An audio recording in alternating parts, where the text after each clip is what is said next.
Okay, wir schauen uns jetzt an.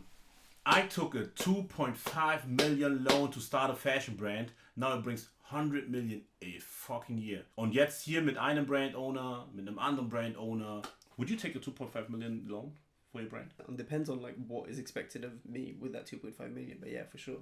Yeah, just to fuck around. And what would you use the 2.5 million on? To make stuff. To make stuff? Yeah. It would go into like production, and then it would go into advertising and all that, like making campaigns and shit. Because I feel like that's extremely costly, which I'm sure you'll agree with. But production primarily. And how would you allocate the like 2.5? Like how much would you like? Okay, this should go to production. This should go to campaigns. 2.5 is a lot of money. 2.5 is crazy. It's a lot of money. I wouldn't even know where to begin. Like 2.5 million is just way too much to think of. I will probably get someone to be like, okay, bro, let's plan this out. Yeah. And let's get some people on board because that's... I would say at least, if we're talking that scale, I think it would have to be at least like a quarter of it goes into marketing. Yeah. Half into production, and then the other half to just sit there for like cash flow. Yeah. And with $1 million in production, you're making thousands upon thousands of garments. So, bro, you can do the highest garments, whatever you want. Exactly. You can fuck around and find out. What if you wanted to strike out on your own and start your own business? How far would you go? Would you travel to the other side of the world? Drive into an unknown wilderness? Would you take out a $2.5 million loan using your parents' house as collateral? That's how Matt Scanlon built his cashmere... Would you take your parents' home as... That's crazy. Because, bro, No. I would be scared my parents get homeless because I want to do this shit. That's crazy. If I'm doing it, I'm doing it so that I'm the one that goes down, not my whole fucking family. Hey, Mom, sorry, I fucked up. You'll be hitting that to Mumsy, bro. She's gonna slap the shit out of you, fam. Oh my God. There were many moments that I had no idea how we were going to pay that money back. You can have a great business plan, but if you don't have a little bit of luck and opportunity on your side, it kind of doesn't matter. At every kind of major inflection point that we've had along the way, I look around, I'm like... Especially it looks like generic. But, yeah, but... It's probably that's why it works. That's where the money's at. Yeah. But this, like, to me, this isn't... Matt is the CEO of Nottingham. Yeah, don't worry. You should pause before I speak, right? Yeah. For me, this is a business. Yeah. Of course, every fashion brand is a business, but there's definitely fashion brands that do it for the art and the fashion, and then there's those that do it for pure business. Yeah. And this falls under the pure business one. So yeah, kind of. I don't think it's low risk though, because they're saying it's low risk. I don't think it's low risk because the competition on that part is even bigger. Probably. I'm not well versed enough into that world to tell you exactly, but he's right in the sense that it's timeless. You have to do, you don't want to like push the boundary too much. You do your basic designs and then you just... But you fight against everybody. That does cashmere? Yeah. He co-founded with his friend Diedrich Reismus. The company purchases cashmere wool directly from Mongolian goat herders in the Gobi Desert and controls every step of its supply chain to produce some surprisingly affordable cashmere attire. That's no small feat in the established cashmere industry, which by some estimates is valued at around $3 billion. I'd known that you could buy a cashmere sweater from Ralph Lauren for like $450. But when I looked at what we were doing and how much it cost us to buy raw material, it didn't make sense that it should cost that much. Our fully priced landed cost for a $98 sweater is $37.50. Bro, that's insane. I need his production. That's insane. I need his production. That's insane. We pay more for fucking merino wool. I don't know where he's getting production costs for $37.50. Cashmere. Bro knows the plug, but it's also like 2.5 million. Remember, he has like he can buy a bunch and then cut production costs. True. Get it in the United States for. I then have to warehouse, ship, and pack that product. Let's call that another $10 to $15. There's also a cost to tell you about the product and market it to you, and that's my contribution margin. There are three numbers to look out for in Matt's story. $2.5 million, the amount he borrowed to purchase Nottingham's first 50 tons of wool. $98, the cost of Nottingham's most popular sweater. And $100 I mean, let's also talk about the fact that he was able to borrow that much money. Yeah. That's no easy feat. That already means that you had a good family home background or something that was able to help you pull out that much money. But I couldn't sleep at night. What if you were to loan 2.5 million. I bet the 2 point. I mean, I don't know the guys. I'm not going to be able to say that, but it's probably not as much to him / his family. But he betted it against a family home. Yeah, no, but that's what I'm saying. So they probably had multiple assets. Yeah, family home being one of them. So if it went tits up, obviously it's a big loss. Yeah, but it's he not wouldn't, like. Yeah, he wouldn't. That's how I feel. Kill off himself. But maybe I'm wrong. Imagine if his family was struggling and he was just like, I've got this crazy idea and I'm gonna go for it. But respect to his family for saying like, okay, let's go. Absolutely, 100%. The amount of revenue that Nottingham brought in for 2022. Here's how Matt Scanlon put it all on the line. Actually, like the first time you saw like the 100 million cross that path. That's insane. In the first year, that's insane. I wouldn't know how to act. With 100 M's, Kelly would be buying fucking cars. I wouldn't know how to act. Cribs. No, but either I wouldn't stop working, like I would go non-stop, buy nothing, do nothing, just work, and see maybe If you had 100 M's, would you stay in Germany? Oof. Ooh, man's thinking. It's hard, but where to go? That's not the point. You got 100 mil. You can go anywhere. Obviously, it's not you as the business, but would you stay? Yeah, probably. Okay. Probably I would stay because it's just like with 100 M's, I would care less to leave, because with 100 M's staying in Germany, cool, and then you can jump around as you want, but that could be your base. And also, if you get 100 M's, German taxes, they're gonna kill you off. Build a cashmere clothing empire. This is Founder Effect. Insta for my bro, Sanjeev, Mr. Sanjeev. At 24, Matt Scanlon was adrift. He had left college before graduating for a job in finance. Though he was earning a good living, he wasn't satisfied with the work. I felt successful. I had developed confidence, but it didn't seem like a place that was going to lead me to the type of professional development that would lead to personal happiness. In 2012, Matt quit his job. Even without employment, he still had enough money to take some time to travel. He got in touch with a college friend, Diedrich, who at the time was living in China. Money, man said, fuck this job, I'm traveling. Again, I ain't hating, but those situations definitely changes everything. Do you know what I mean? Like, what you're willing to do, what you're willing to sacrifice. Fuck this job, I'm traveling. It's an insane take in life. I rate it. I like it. Come on, let's see what Diedrich has to say. I was really there by myself and looking for a partner to go on a fun trip with. Diedrich is, clinically speaking, way smarter than I am, and was fascinated with the economic development in Mongolia, and he kind of pointed us there. And so we said, let's meet up there. That's where we'll start the trip. Their first night in You know, I like the fact that There's a business guy. well, they actually went there. Yeah. Do you know what I mean? Like, from at least from what it seems like, they went there from the very the root of it all. You know, whether you actually. Now, that's one of the things that I still try to do whenever we go to like factory visits or whatever. Obviously, going to the supplier is one thing, but I love having the opportunity to go to where like the factory's being milled, and made, and shit like that. So to go from like to the root, amazing. Yeah, that's crazy. Especially like you can actually like build relationships there and see what they struggle with, and then help out. Mongolia's capital, Ulaanbaatar, Matt and Diedrich were invited on a trip into the countryside by a couple of locals at a bar. It turned out to be a 10-hour off-road drive into the Gobi. After they arrived, they found out their guides wouldn't be heading back to the capital for some time. Essentially, over the course of a conversation, it became clear that this was like an extended trip. Matt and Diedrich stayed at a nomadic camp in the Gobi for 3 weeks.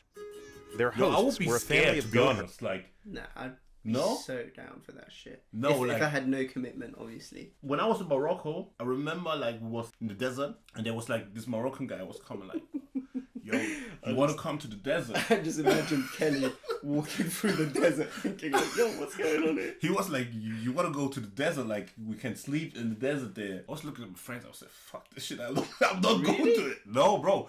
You get killed. You never coming back. I'm Nigerian. I hear horror stories. I died in no fucking desert. Yeah, but it'd be so sick, man. Yeah, it would be so sick. So you but didn't do it? No, I didn't do it. Oh, waste of an opportunity there. Yeah, it could be cool, but it should couldn't do be not. But it could be not. But you would also come to tell a story from it. You know? Yeah, or not. Or not. who sold man. cashmere wool.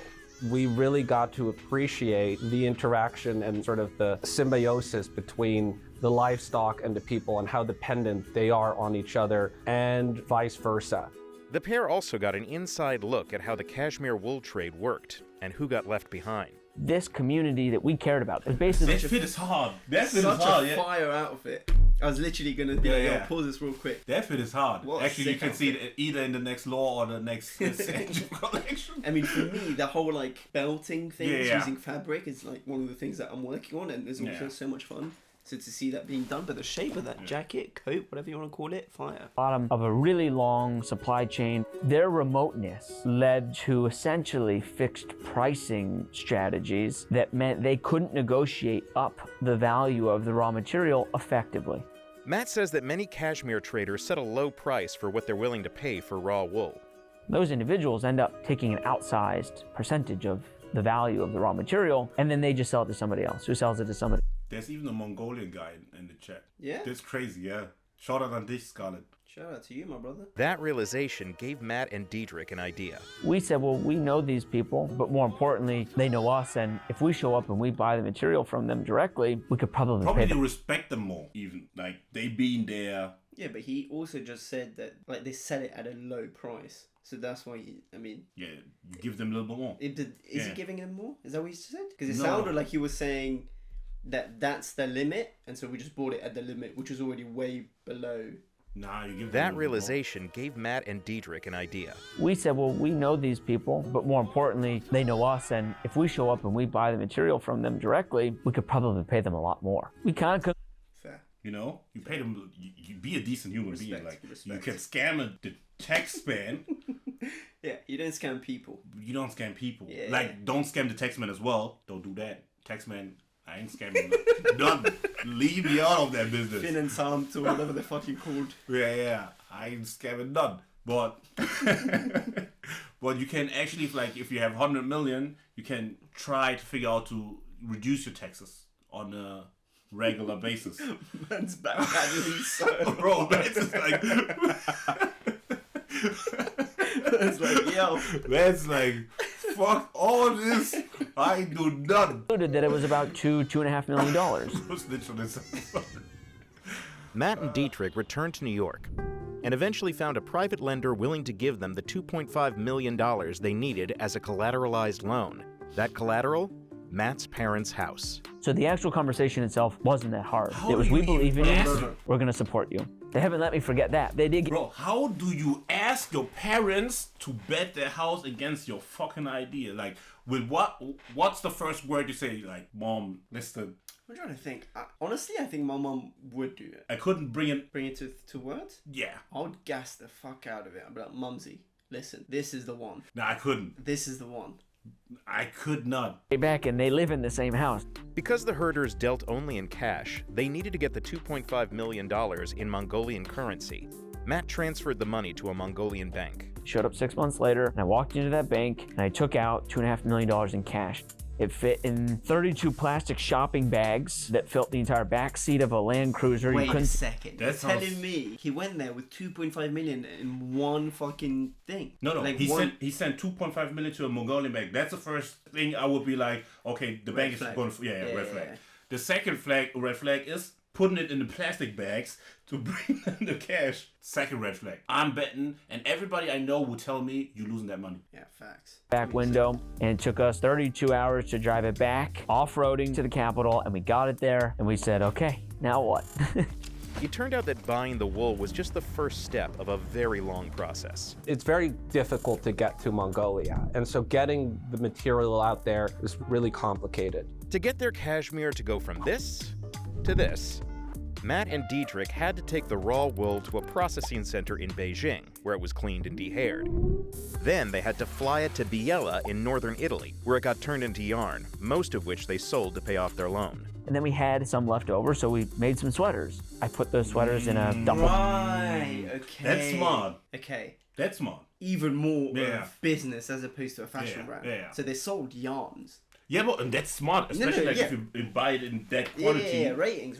And then sell it in each, Yeah, like process it in China and sell it in Italy. Like that's actually smart. Okay. Because how the fuck do you sell 2.5 million cashmere Right, sweaters? Yeah. Okay, that makes a lot more sense. Rented a car. I drove from Maine all the way down to Charleston, and I stopped in every store I could. And I'd say, hey, can I talk to you for a minute? And I'd pull the sweaters out, I'd lay them out neat, and I'd tell my story.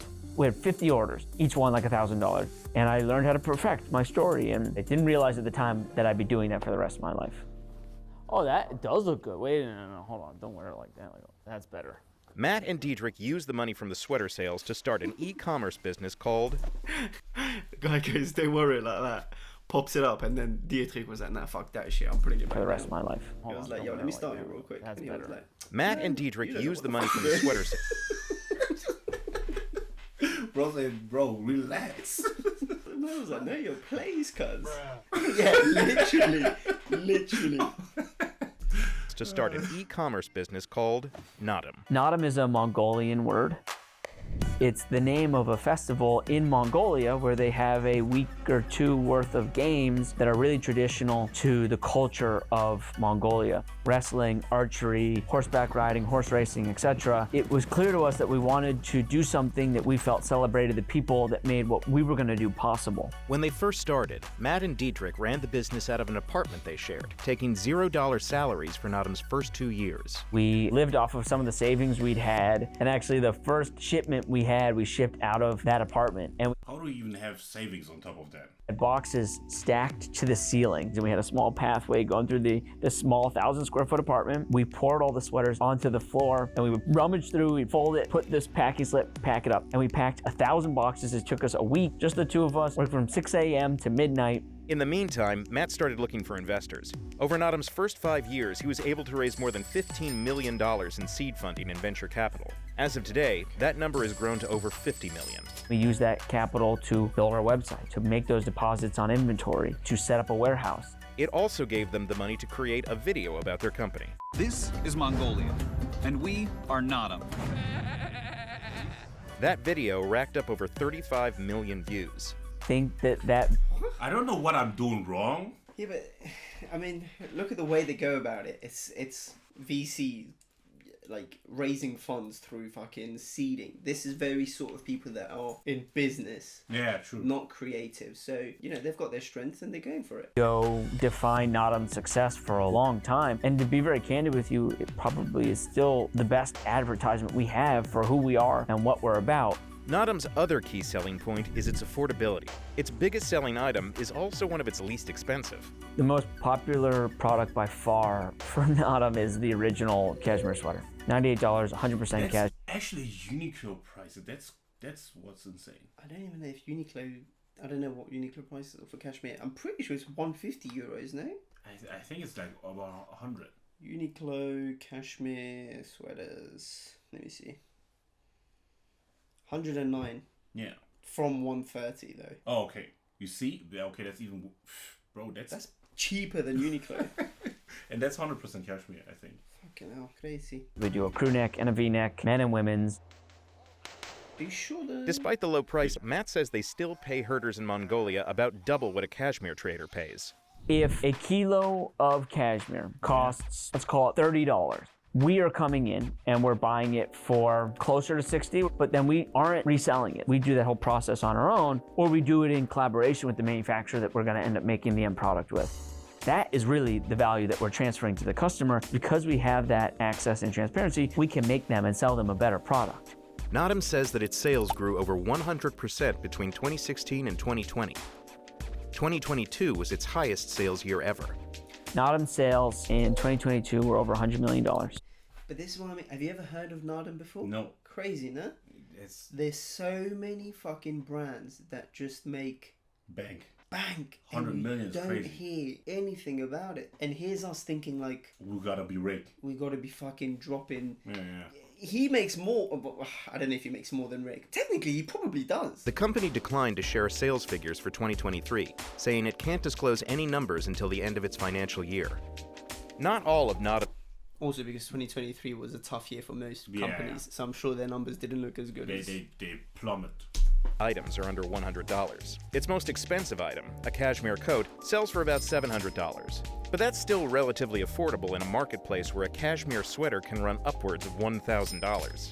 If I made you something that was terrible and you go, oh, I hate this thing, I'm never gonna buy from this brand again, then all that work, you've heard the whole story from being in Mongolia to getting you that product is for nothing. So I need to make sure that that product is amazing. And you get it and you go, I'm gonna tell everyone I know about this and I want 10 more of these and I want every single color. And that's how we make money. Not everything has worked out the way Matt wanted it to. A 2023 attempt to roll up Nodam with 2 other direct-to-consumer brands, Something Navy and Thakun, failed after the costs became prohibitive. I believe that we would be stronger together in this industry. And I came to the conclusion that with the way the world looks today, where interest rates are, the capital requirements that are needed to build something like that are challenged. Matt says the experience has refocused him on Nodam's profitability. Anything that is worth doing takes time, especially in the brand world, where you have to cultivate your brand identity. You need to know who you are and how you tell people who you are. Being an entrepreneur is the most humbling experience you can possibly have. Most of the time, it's a roller coaster and it kicks your butt, but when it goes well, it's also the most exciting and incredible journey you'll be on. But we wouldn't be able to do it without all the people that have supported us and helped us along the way. And that's crazy. We're incredibly grateful for that. I'm telling you, that's crazy. Especially like everything looks so basic to me. This one and W's in the W's in the shot. fair play. Fair play, 100 M's. That's no light work. Do you know what I mean? Even if he did, especially from a 2.5 mil loan, bro, Insane. he paid his tenfold. He paid his parents back tenfold. That's crazy. Insane. I don't know what to say. It's crazy to do 100 million. It's crazy to, and he has like 2 businesses in it. Like he sells the cashmere Yeah. and sells the product. Yeah.